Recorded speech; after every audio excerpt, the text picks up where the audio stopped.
Happy Friday, everybody. Welcome to everyone's favorite show about plastic surgery, health, and beauty. This is Nip Talk. On today's episode, first off, the first major medical group comes out in opposition of gender transition surgery in kids. Controversial topic, we're going to break it down. And then, after a couple gets drugged at a Mexican resort, it brings up the question, what do you do if you need medical care in a foreign country? And then finally, Sarah's going to tell us about the extreme risks and danger of overtraining for an event, and it's all coming up right now. Live from Lincoln Center in the heart of the Dallas Metroplex, this is Nip Talk. An honest and uncensored show about plastic surgery, health, beauty, and lifestyle with your host, plastic surgeon Dr. Bruce Hermann, and your co-host, entrepreneur and social media influencer Sarah Bennett. Now it's time to discuss the good, the bad, and the ugly of the topics everyone is talking about. It's time for Nip Talk.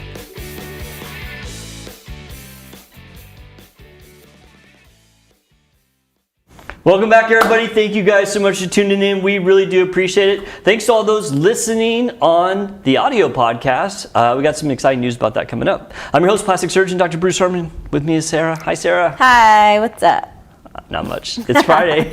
Yeah, it's Friday. Travis, you know I'm going to call you out. What's up, buddy? Not much. What's up with you? Not much. Same old. I actually had a really busy week. Like, it was almost too busy. I had a bunch of add-on surgery. I was running around crazy. So I'm looking forward to the weekend, although I'm on call, so that sucks.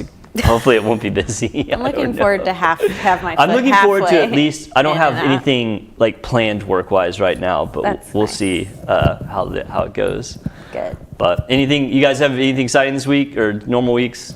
Nah, normal on my end. It was normal, Sarah? Yeah, pretty normal. The only thing new with me is that I'm going to graduate school. I next know, week. that's Sorry. so awesome. Sarah's getting her master's, which is cool. And I was telling Sarah this before we started the show that my wife did the same exact thing.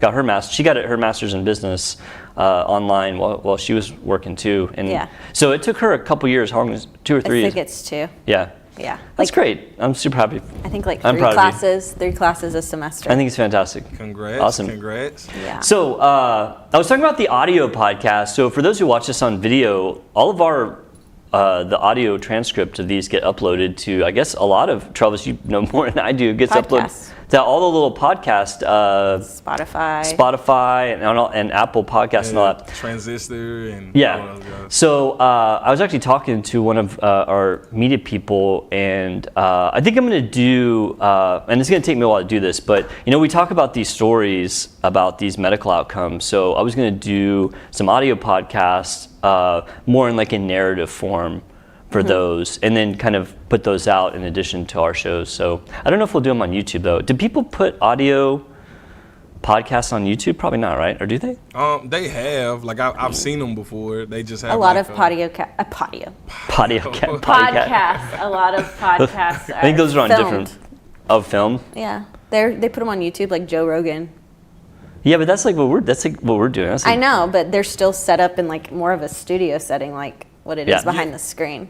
I get what you mean, though, with just straight audio. Maybe just a show logo and just audio. Yeah. That's all. Yeah. I got to think about that if we're going to do it. But anyway, I have one of my media people. She's like, yeah, because I was telling her about, we were just talking about the audio side of this and how I don't even really, look and see. I have no idea if people listen to it because we just kind of focus on the video. And so anyway, she was like, you need to be doing that. And I was like, well, we should add to it. So in my spare time, I'm going to try and crank out some of these audio podcasts.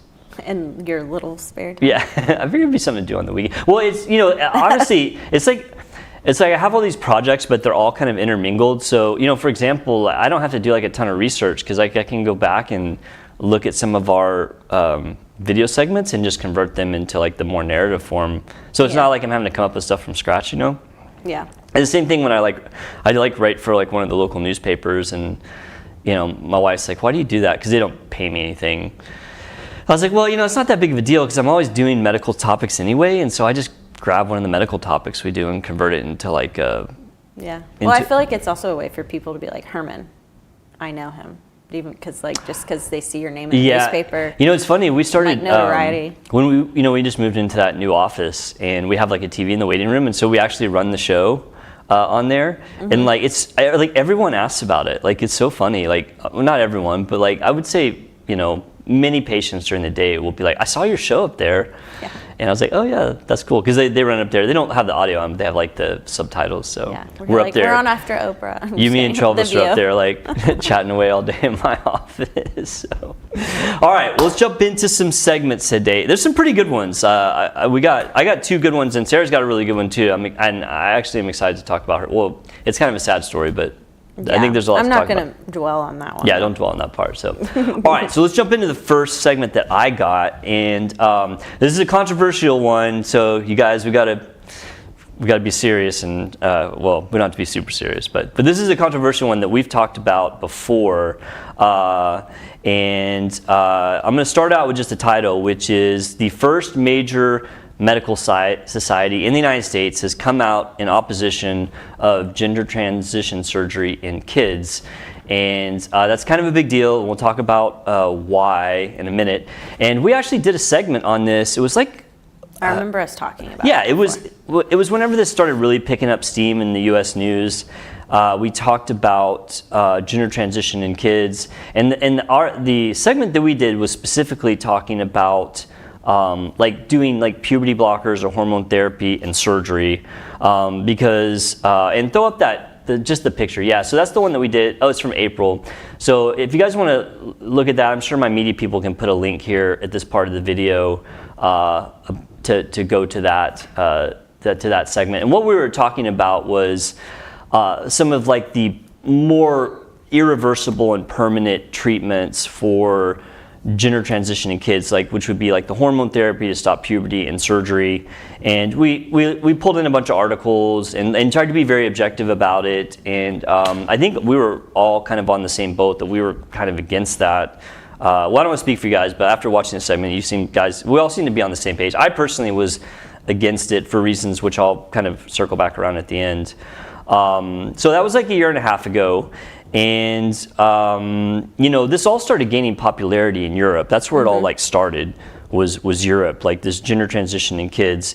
And then in the past few years, like it started to pick up a little bit of steam in America, and you started seeing it more in the media. That's why I did that segment back then, is like you started seeing it more often, even though it wasn't maybe, something that was happening all the time. And, there's a lot of like medical societies in America that have really embraced this, including the American Medical Association, the American Academy of Pediatrics, the Endocrine Society, the American Academy of Child and Adolescent Psychology. And also, I didn't have this information when we did that segment, but the number of kids and kids would be younger than 18 in the U.S. that have gotten transition surgery has actually gone up tremendously in the past few years. Mm-hmm. So I was able to actually find some data on that. I didn't have that when we did that segment the last time, because I think at the very end we were asking about that. So this is specifically looking at surgery, not hormone therapy. But in 2016, there was around 100 kids that had transition surgery. Now most of these are top surgeries. Okay. Yeah, almost all of these are female to male transition. So would that be cis girls going to trans boys? I don't know. Yeah, I'm trying to get the terminology right. These are not like, for the most part, these are not like the genital surgeries. It's like the top surgeries, just so people know. So in 2016 there was around 100. 2019 there was around 500. And last year in 2023 there was around 800. When you say adolescents, what's the age of that? So it's 17 or younger. Okay. Younger than 18. So when I say kids, I'm talking like, to me, like legal adult 18. So this is kids like 17 and younger. So like 13. What's the youngest? Probably 13, I would guess. That's a good question. It's 12 or 13. Like it's pretty young. Like, yeah. So, so it's picking up a lot of steam in the United States. But in the past year, Europe, who was like all on board with this, has really started to tap the brakes and start to look and see, okay, is this actually a good idea?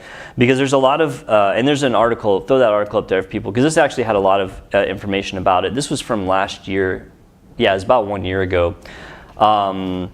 This article basically was citing a bunch of changes in the European health system to kind of tap the brakes on kids getting the more like irreversible parts of gender transition, such as the hormones and the surgery. And it talked about a few things. One was a big article out of Sweden. Throw that up there if people want to look at it. Travis, that's the next one. Yeah, this is an article out of Sweden, which had shared a very similar kind of outlook to the CAS review, which throw that next picture up there, Travis, just in case people want to look this up. Yeah, CAS review. So the CAS review was an independent review commission in the United Kingdom that went on for like a year, that really took a deep dive into this gender transition therapies in kids, because I don't know, I mean, to me it all seemed to kind of pop up very quickly, and suddenly like this thing was kind of mainstream, maybe without a lot of study. Right. And if you remember, man, it's so funny. I went back and watched the whole segment we did a year and a half ago. Like, one of my biggest complaints about this was that I felt like there wasn't a lot of good research on it. Like the research was very thin. Like, when we do stuff in medicine, it's almost always based on research. Like a consensus of research that says if you're going to do therapy A, that it, one, it's effective, and two, it doesn't have an exorbitant amount of risks. And it can't be just like one study with like one patient. It has to be either a really big study, or it has to be lots of smaller studies. And the data was just really not there, in my opinion, because I did look through it. I mean, like everything, I like to go through and look at data and see, okay, like I don't buy what someone's trying to sell me. I want to know on my own by looking at the source. They're pretty much like making this a big deal just because it is so controversial, it sounds like. I'm making a big deal? No. Oh. Like the media publishing this stuff. It's like they're making it a big deal. I do think it's because it is controversial. This is going to be said more than once, but I think it's all been politicized a lot. It's like, this is going to happen and you're going to like it, and it's more political than research based. So anyway, the CAS review is this very big independent review. It's an independent review commission looking at this phenomenon of gender transition in kids in the UK. And it came out with like a pretty negative kind of outlook. It said it had a very big concern about the sheer number of kids that were seeking out these transition therapies, and questions of is this real, or is this like a fad with kids, or is it parent pressure? It brought up that there was very weak evidence for the benefits of hormone surgery. It's one of the things that I said. They thought that there was overdiagnosing by the doctors, and at the end it said that they would issue extreme caution for the use of any hormone therapies for kids, as well as surgery. So that's kind of a big change from the past years in Europe, where this was kind of a free-for-all. And here in America, outside of, I guess, like conservative lawmakers, there hasn't really been like a lot of people like in opposition of this. It's like the AMA got on board with it. The Academy of Pediatrics, the Endocrine Society, and I'm not a big fan of medical societies. Like, I'm not even a member of my own medical society, right? And I'm not a member of the AMA. Like, I mean, not to like derail my own conversation. A lot of these medical societies are more about like, academics and doing stuff just because. And I'm just, I'm a clinical guy, and I just don't see like the big need for that. So I'm not a member of any of these societies. But all these societies kind of jumped on board with it until this week, when the first major medical society in the United States spoke up in opposition specifically for gender surgery in kids. Any guesses which medical society it was? No. Travis? I do not know. You might know because I have this smile. It was actually the American Society of Plastic Surgeons. Oh. Yeah, the American Society of Plastic Surgeons just recently came out, and there's a picture of that. Travis, throw that up. So the ASPS has not endorsed any organization's practice recommendations for the treatment of adolescents with gender dysphoria. ASPS currently understands that there is considerable uncertainty as to the long-term efficacy for the use of chest and genital surgical interventions for the treatment of adolescents with gender dysphoria, and the existing evidence base is viewed as low quality, low certainty. Who said that before? The patient population requires specific considerations, which it's a big deal. I mean, because plastic surgeons are the ones that do these surgeries. Yeah. Like for the governing board for plastic surgeons to come out and say, hey, we don't support this is a big deal.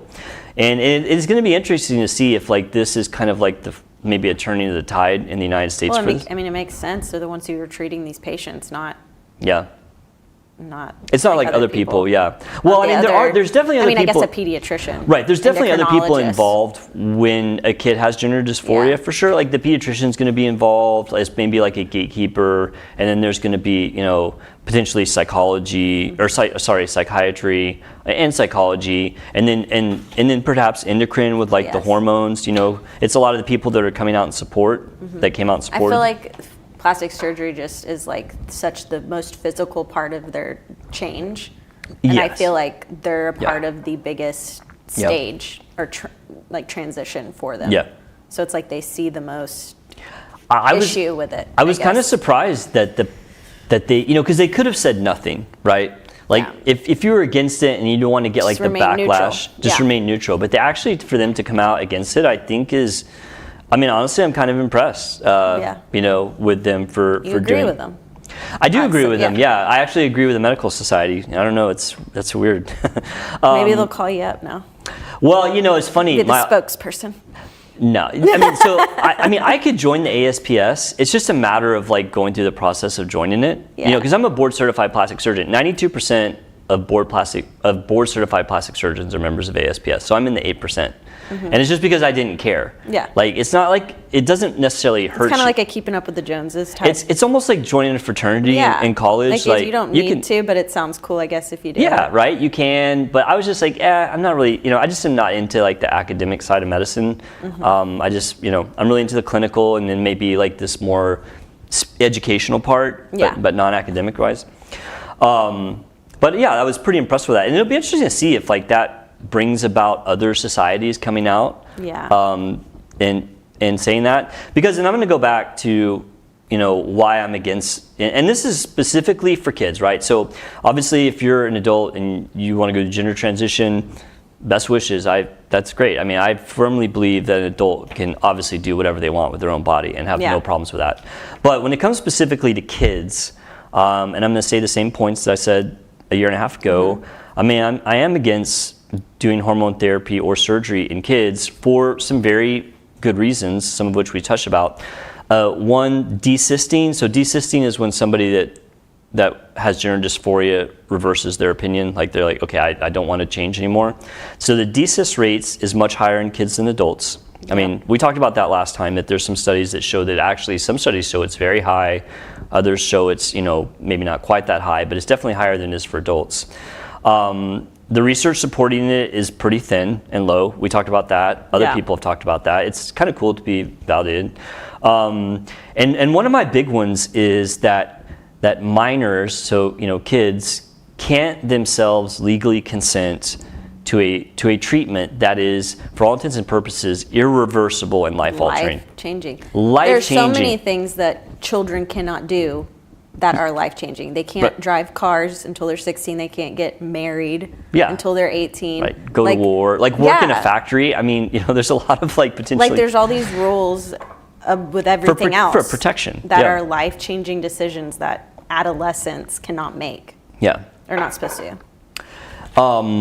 And then one of the things that I talked about, I have one last clip that I want to show. And what I'm going to talk about in this clip is related to what we were just talking about with the fact that kids can't consent, and that I had concerns about that. So roll that clip. The second reason is I worry about the legal implications down the road. And, and not to say that, I'm making this decision because I'm watching out for myself, but just I see the potential lawsuits down the road because... Well, you run a business, so it's like... Right. I mean, as a surgeon, I do occasionally review cases for malpractice for plaintiffs because I like to make sure that plastic surgery is done properly. And so, in an instance where a lawsuit came up where somebody 10 years after surgery said, my life is ruined because I had this, and this doctor did this to me. Took advantage of me or something. Right, this doctor did this to me, and I was a child. How could I have consented to that? What would I say? I mean, of course there are the fact that they have to go see psychiatrists, and there's all that. But still, like, at the end of the day, they're right. I mean, they can't make... So, I was worried about the malpractice potential. Since that episode aired, there has now been over 24 lawsuits filed in the United States for patients that were had transitioned either hormone therapy or surgery or both, and are now suing as adults. Yeah. Over 24. Because they don't like how they because they feel now. like that they were, coerced into it, manipulated. They couldn't give consent, like all of it, like all of those I feel like things. they should be suing their parents. Yeah, I mean, I guess the parents are the ones that were holding their hand. It's a lot to of do like it. multiple lawsuits against medical facilities. Like there's one doctor in one facility out in California that's got like multiple lawsuits against them, all for the same thing. That they basically they had a 30-minute consult, talking about this, and then they had their breast cut off, and now like they're unhappy with that. Yeah. And they were kids, So anyway, it's kind of like, and I think that there'll be a lot more, because obviously a kid's not going to sue someone, right? You have to be an adult to do that. So, Oh, really? You have to be. Yeah, right. So that's another thing. You have to be an adult to sue somebody and make a life-changing decision. Yeah, because the parents aren't going to sue for the kids, right? Because the parents are the ones that actually, were the ones that gave the consent. But I foresee kids that might have gotten this, a few years ago, like 5 or 6 years in the future, which are the cases that are popping up now that were done 5 or 6 years ago, and now they're adults and they regret this, and they were a kid. They might say, I didn't even know it was going on, because I was a child. Like, how could I have known what was happening? And now they're suing, and I think they're going to win. I mean, and then I think that'll be the end of this. I mean, once, in fact, I actually read this and I had no idea. Apparently, there's a lot of malpractice carriers that strictly forbid doing transition surgeries on kids. Like, it's an actual exemption, I guess is the right word. Yeah. Where like, okay, we'll give you malpractice insurance, but it doesn't cover this. Yeah. Well, it's just, it's strange that that's like they have to go see a psychologist, and I'm like, shouldn't a child psychologist know how temperamental a child's brain is? I mean, I think a lot of people do. Honestly, I mean, There's like, they make irrational decisions yeah, because I mean, they're a child. It seems like a very common sense thing. I agree with you. I think it seems like and I think I think the majority of people agree with that. I just think that the people that are for this are a very vocal crowd. Yeah, like 1 minute, Avery, my daughter, wants to dress up like a fox. The next minute, like next 2 weeks, done with it. And I buy her a little mask. You bought like all this stuff. Yeah, and now she just doesn't give a crap about it. So it's like. Yeah. I mean, I wonder, I mean, it's funny, like I kind of follow some of these people online who are very pro this, and like they don't have kids themselves. Like, it's like, I mean, I think a lot of people, some of these people just don't realize exactly what you said. They think it's like kids are whimsical. Like, they think with with their emotions more than. And they might think of something, and it may not be a week or 2 weeks. Like with the example, it may be like a year, but then it like goes away, and so you can't make life-altering decisions based on how a kid is acting. I just think it's just overall bad for numerous reasons, and I do think that. I would predict that in the next 5 years or so, this will be pretty unheard of. Because I think that, the data is going to come out that shows that there are significant risks. There's a lot of desistance, and I think there's going to be a lot of lawsuits. And then suddenly it's just going to be like swept under the rug. Like, this never happened. Yeah. It'll be interesting to see these medical societies, what they say about it. Yeah. If that happens. People don't like to admit when they're wrong. Yeah. And I firmly believe that what we're seeing now, where there's this backward shift, is going to continue and maybe accelerate. Yeah, I hope that happens. Yeah, I mean, I would too. I mean, I feel bad for the kids that, suddenly you're 20, 25 years old, and like you're very unhappy because all this happened to you, and you didn't really have a say in it. Yeah. That's bad. So, all right, big topic. Travis stayed out of it. He's quiet in there. I let the professionals have it. Oh, good, man. I'm just giving you grief. All right, let's move on to another pretty interesting topic. And I have to thank. I was at a resort in Mexico. I'm glad you didn't talk about this before I went to that. I know. This is a crazy story. I want to thank Robert, who actually has been a guest host, he guest hosted for me once whenever I think you were sick or out of town. He may have guest hosted twice. Robert actually sent me this story, so thanks, Rob. I appreciate it, buddy. And so he sent me a video, and he's in this video, and then he sent me a question. And so it basically, let's throw up the title. So basically, this is about a couple that was drugged in a Mexican resort. And it goes on to ask the question of what if you need medical care in a foreign country? Like, what do you do? Like, what if you need it? Like, how do you proceed? So I want to roll the video. So this is from CBS Dallas, I believe. It's a video about this story. We'll talk just briefly about that, and then we'll dive into that second question. So roll it. Students from Oklahoma back home after they say 2 girls in their group were drugged at a Mexican resort. It was supposed to be a vacation in paradise for college students Zara Hall and Jake Snyder when they traveled to Cancun with a couple of their friends last Thursday. We just had a pool day. But their vacation quickly turned into a nightmare. We both got water, and within 2 minutes, Jake had turned around and we both hit the bar heads down at the same time, and we were done.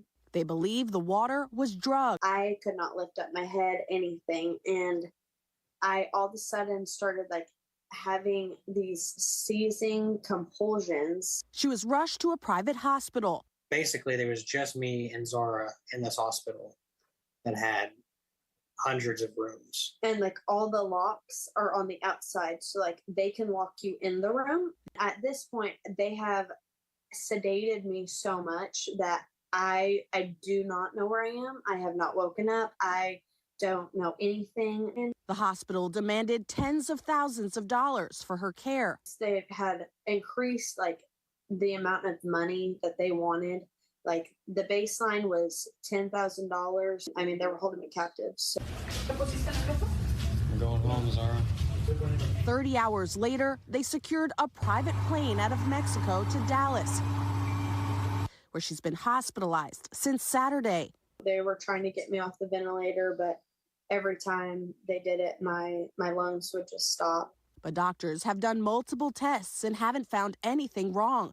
They say they don't know for sure what happened to her, but say it is possible she was drugged. They just hope their story serves as a warning for others. It's hard because, they say that the resort is the safest place. Don't leave it. That's not true. That is scary. Pretty wild, right? Yeah. I mean, I didn't go to Cancun, though. To get drugged in the resort is, that's scary. That's crazy. Was it her boyfriend didn't get drugged, or he did, but it just no, didn't it was affect her him and as her much? other friend. Oh. Yeah, it was her. The boyfriend did. It was her and another girl that were there. I think that's pretty wild. So this is kind of, I don't know if I ever talked about this. So I actually got drugged in Mexico when I was in college. No, you never told us. Haven't I told you that story? So when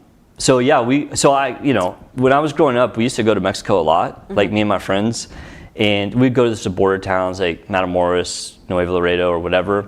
And so this is 94, I think, 95. So we went down there and we went to a bar.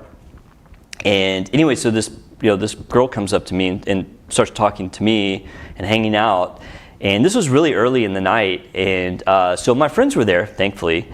And so I was hanging out with this person. And then the next thing I know, I woke up and it was the next day. And I was so confused. I woke up and I felt really weird, not hungover, but just not all with it, there. Foggy. Yeah, really foggy. And my friends were there, and I was what in the world just happened? Because to me it was almost instantaneous. Yeah. And they're you tell us what happened. All of a sudden you couldn't stand up and we had to leave. Yeah. Which some people might say, oh well, he's just drunk. But no, I mean we at that point we were drinking all the time. We could have drunken all night. And you said it was early. It was early. In the night. It was the very first place that we went. In this we were in in Nuevo Laredo. Yeah. And so I think that person drugged me to take my money or something. Who knows? I have no idea. But my friends were there, and as soon as they saw me change, they just said we had to take you out of there because you couldn't stand up or you couldn't stay awake. Yeah. So I don't know what I was given, but I don't know. That's scary. Yeah, it's wild, right? So obviously, thank God I was with like my friends, you know, people that like take care of me. But like that was like in like a shady border town, right? I mean, like getting drugged at like a resort or something, that's a completely different. You're pretty much paying for like safety and right. Like, stuff. isn't that nuts? Yeah. And then, you know, for the hospital, like, you know, you go into the hospital and they want $10,000 like up front. I mean, that's kind of wild. I mean, you almost wonder if it was like some sort of scam or something, because they took them specifically to a private hospital. Like, was the scam that they, you know, were given the sedative so they could go to the hospital and get charged money? Yeah. I don't know. That's creepy. I personally won't go to Mexico anymore. Like, we used to go to Mexico a lot, you know, especially when I was like college age, go to the border towns. And then my wife and I used to go to like Cancun, Cozumel. Like, I pretty much won't go anymore. I just don't think it's that safe. Yeah.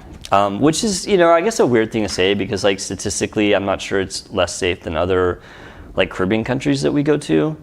But you hear so many stories about. Well, you experienced. I did. I mean, honestly, I did. The issue that people talk about. Yeah. Well, all the time. I mean, kind of my own fault, right? Like, you know, being like in a, you know, like a seedy border town, like not like, you know, necessarily, you know, in Cancun or Cozumel, you know, talking to people. I mean, I don't know. Obviously, I was not smart college student, like running around like border towns in Mexico with my friends. You're just a young. I just was like young, invincible. Right? That's what your mindset was. But yeah, last time we went to Mexico was during swine flu. I think you told me about that. Yeah, we did that. And you got the tickets really cheap. Yeah, we got tickets really cheap. But yeah, I don't know. It's kind of scary that you could actually get drugged at a resort. Because you're right. Like, when you go to a resort, you feel like, okay, that's a safe place to be. Mm-hmm. And I'm not sure it always is.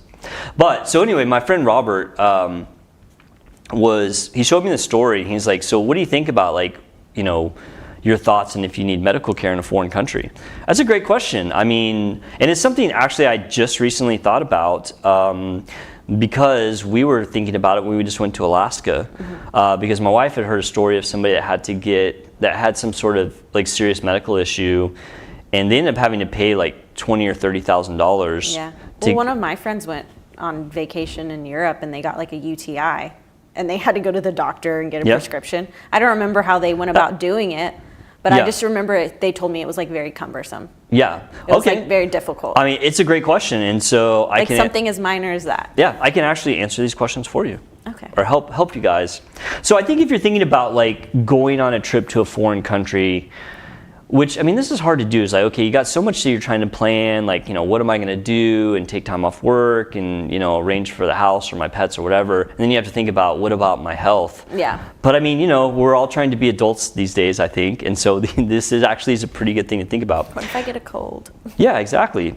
So I guess the first question I would ask, you know, is, do you trust the medical care in the country you're going to? Mm-hmm. I think that makes a difference, because if, for example, you know, if I'm going to a country, you know, maybe a third world country, I don't really want to get medical care there. I mean, no offense to third world countries, but I mean, I'm cautious about who I will go to the doctor to here in the United States. Right. You know, over there, absolutely not. So if you don't trust the medical care in the country you're going to, which I mean, not to answer that for you, but I would personally be nervous getting significant medical care, like, you know, outside of maybe getting like an antibiotic for UTI, that's probably okay.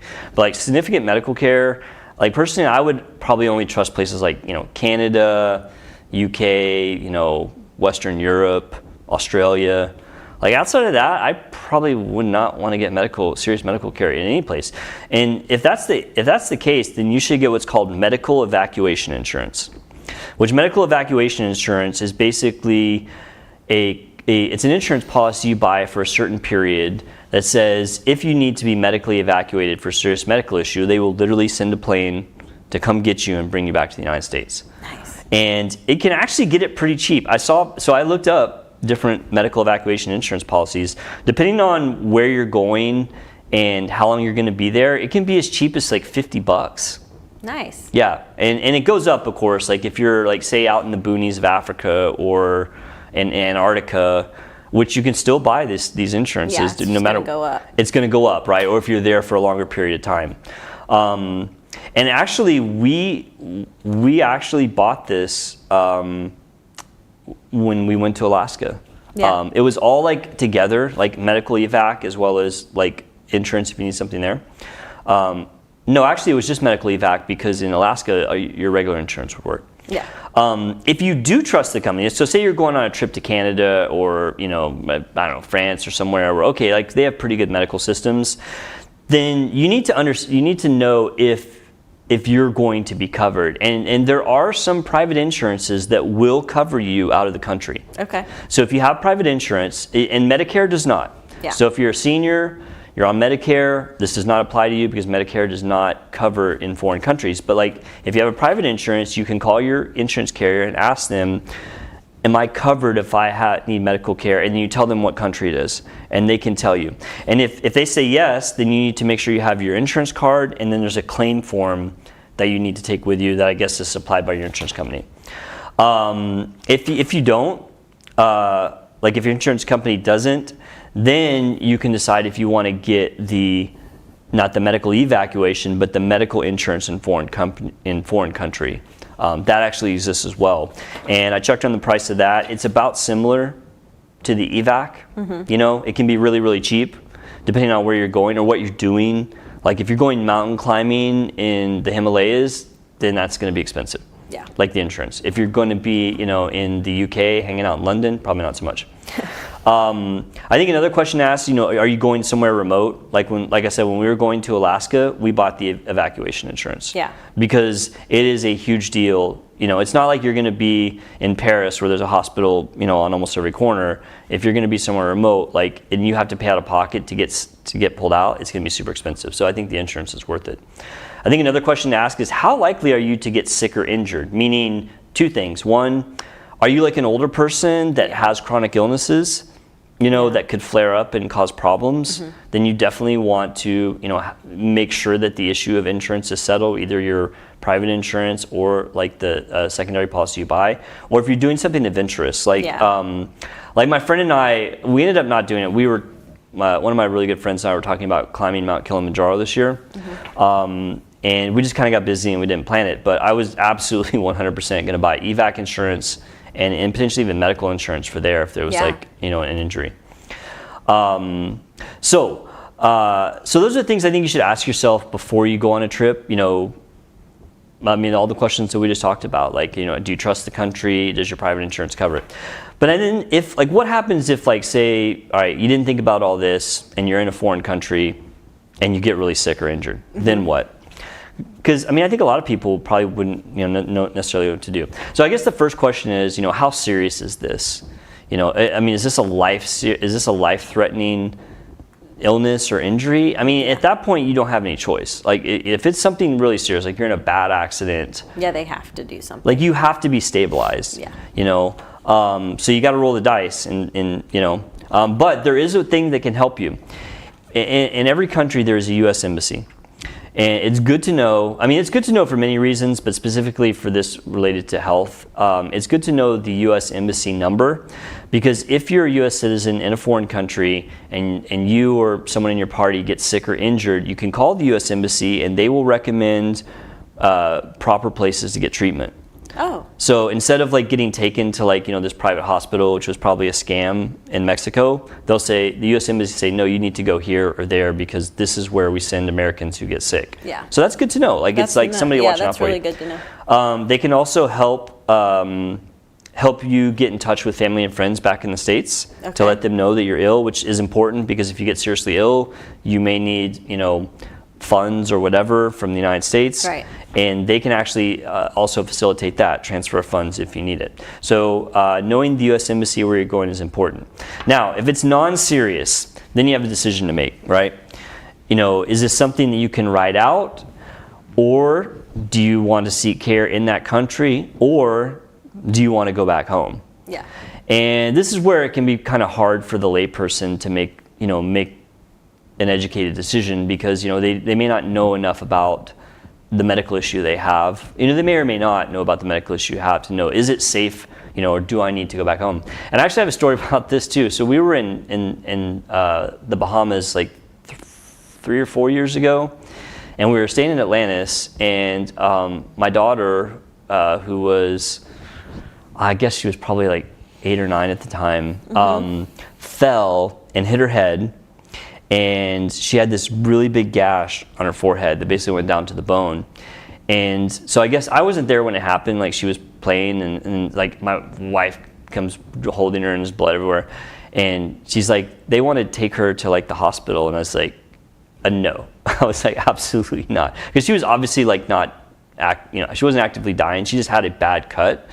And they're like, we're gonna call an ambulance and all that. I'm like, no, stop. I was like, do you have like a medical person here? They're like, yeah. I was like, I just want to go see that medical person here.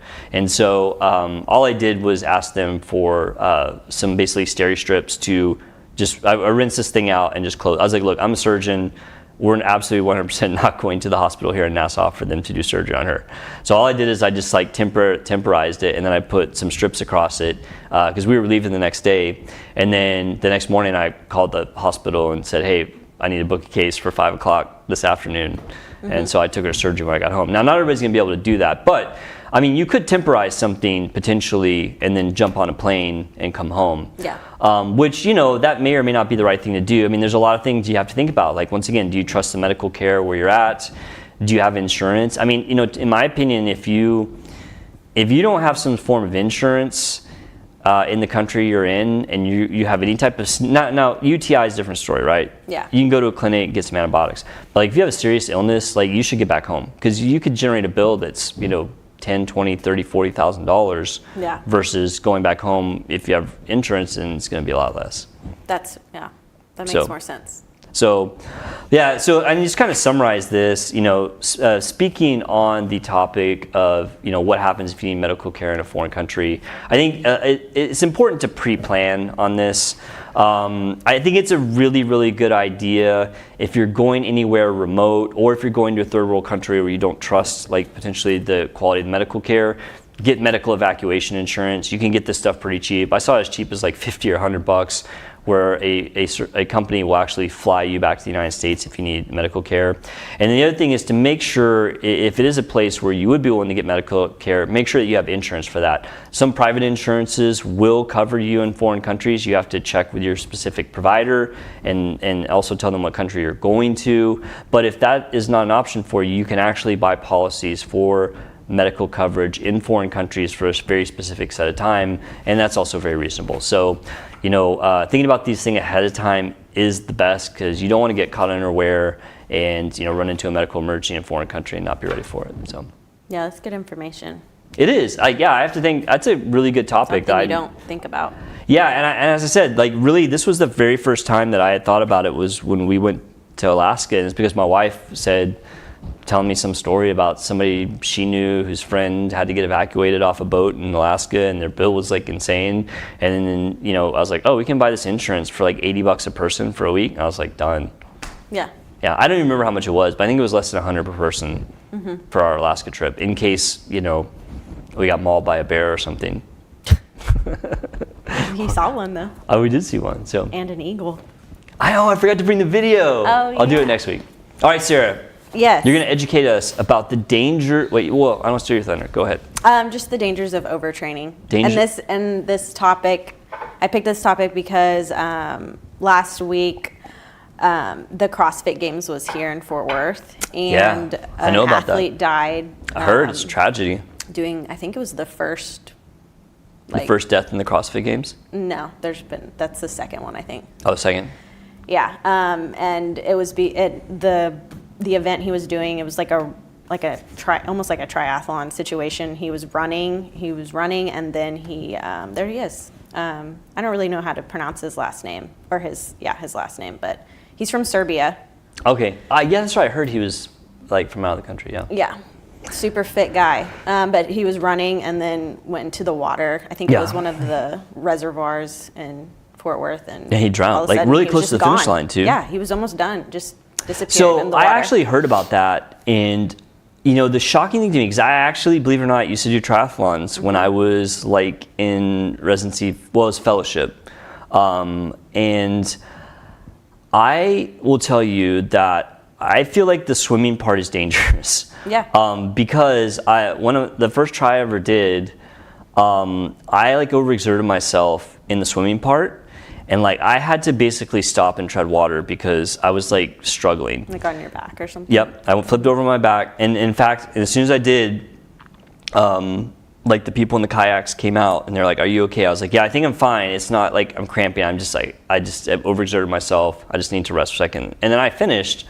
But I'll tell you, like the open water part can be dangerous. And what surprised me about this was the fact that they let them swim in the open water after they'd already ran. Yeah. Yeah. To me, that is insanely dangerous. And I'm not. You probably know just as much or more about CrossFit it. is getting a whole bunch of bad publicity as a doctor and as somebody, and I do CrossFit, and I love it, and I used to do CrossFit too, but as a doctor and somebody who actually has done these type of events, I used to actually really be into them. Like, to me, the idea of like either running or biking and then getting into open water is absolutely insane. Yeah. Because to me the risk would be like you overexert yourself on the run, and you are in the swimming part, which also is very physically exhausting, and then you cramp up to the point that you can't keep yourself going. Yeah, and then it's horrible. Because muscular people sink, like muscle sinks. And that water was dark. We're in Texas; they can't see anything in there. No. All right, so I didn't mean to No, you're fine, but it's still under investigation. They don't know exactly what caused it, but we're going to talk about. It brought up the fact that like overtraining can be deadly, and bad things can happen. So we're going to talk about just this is the things that happen and can be prevented. So there's a lot of things that can hurt you from overtraining. So we're just going to talk about the things that can happen like long term first, and then we're going to talk about the things that are like more immediate, like something that would have happened to that athlete. Okay, right. So the first one is stress fractures, and I'm sure you know what that is. Yeah, like shin splints, right? Yeah, just small cracks in your bones from weakness, just from the constant impact and like insufficient rest, and just not getting that type of rest after working out. Then you've got tendinitis. Oh yeah, that one can be pretty intense. That's just repeated strain on your tendons. And just excessive training, and then when you do excessive training, you get tired, then your technique gets worse. So that's another long-term effect. Then we've got muscle strains and tears. Right.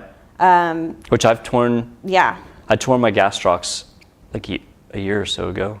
Yeah. When I was doing some workouts. How long did it take you to recover from that? Like, how immediate was it that you felt it? You're like, oh, I did something. Yeah. You stopped. It was bad. It took a couple months. Yeah, but like when it happened, you're like, you immediately felt it, right? Oh yeah, it feels like getting hit. Yeah. So imagine if that happened when you're swimming. You would drown. Well, it just depends. I mean, you might. Yeah. I mean, it was pretty bad. I could barely walk. I tore both gastrocs. I had to go to see an orthopedic surgeon about it. Yeah, it's serious. Then ligament injuries like an ACL. Yeah. That's just sudden quick direction movements that are high intensity. That's how you usually get those. So CrossFit. Yeah. That's usually what CrossFit is. And then joint injuries. So that's over time, cartilage damage like a meniscus tear or something like that. That's just repeated stress on your joints, and then which leads to poor technique, further injuries. Also, it can overtraining can decrease your immune function. So when your body's tired and you don't allow it to. Yeah. You just get It's almost like sick. when you don't get sleep, like bad things start to happen. You start to break down. Then chronic fatigue syndrome. That's another, just a continuous training without adequate rest. Then we've got hormonal imbalance. That's just prolonged training can disrupt hormone levels, particularly cortisol and testosterone. We've talked about cortisol and testosterone, or how those affect each other. And then the other one is mental health issues. So constant stress on your body without adequate rest can really mess with your brain. Yeah. And especially because you're not seeing results anymore because you're so tired, and then that messes with your head. So it's very important to rest. And it's important to rest when you're working out and to know your limits. In between. Yes. But the most important thing that can have that I've found whenever I was looking at all this stuff was like the immediate thing is cardiovascular issues that can occur suddenly when you're working out. And that's from excessive endurance training without rest. And it can lead to heart rhythm disturbances, and then in extreme cases, heart hypertrophy, and then sudden cardiac arrests or events. So that's something that's like really scary. And you can get, that can happen to you because you're overtraining. Like say this athlete that died, he could have been like, could have had a heart attack. Yeah, he was so like amped up, overtraining beforehand, just like trying to prep for this. Yeah. And then that could have happened. That's just like one situation that could have suddenly, just like he was swimming normally and then suddenly just sank. Yeah, when you look at like statistics on like marathons and like Ironman triathlons, like these like very intense events, like there are very commonly deaths in these, you know, due to either cardiac arrhythmia or heart attack. I mean, people who are healthy. Yeah, I mean, you can healthy. push your body to the limit where, you know, bad things start to happen. Definitely. And then, so that was like the more immediate thing. And then there's another overtraining thing called rhabdo, which is a really rare issue. But excessive working out causes muscle breakdown, which causes kidney failure and then multi-system organ failure. My brother had that when he was hiking in Grand Canyon. And then another one that I found is neural fatigue. And that's literally when your brain is not pushing your muscles to move anymore, and it can cause just like straight up muscle weakness. The nerves like to the muscle actually stop like functioning properly. They stop talking to each other, and then you're out. It'll be interesting to see. I'm sure we'll get some kind of consensus on what happened to that guy in the near future. It's definitely still under investigation, but important to just to know about those things. Rest is important. Yeah. So, well, cool. Sarah, thank you so much for that. That's a very interesting topic. I guess that's about all the time we have on this week's episode.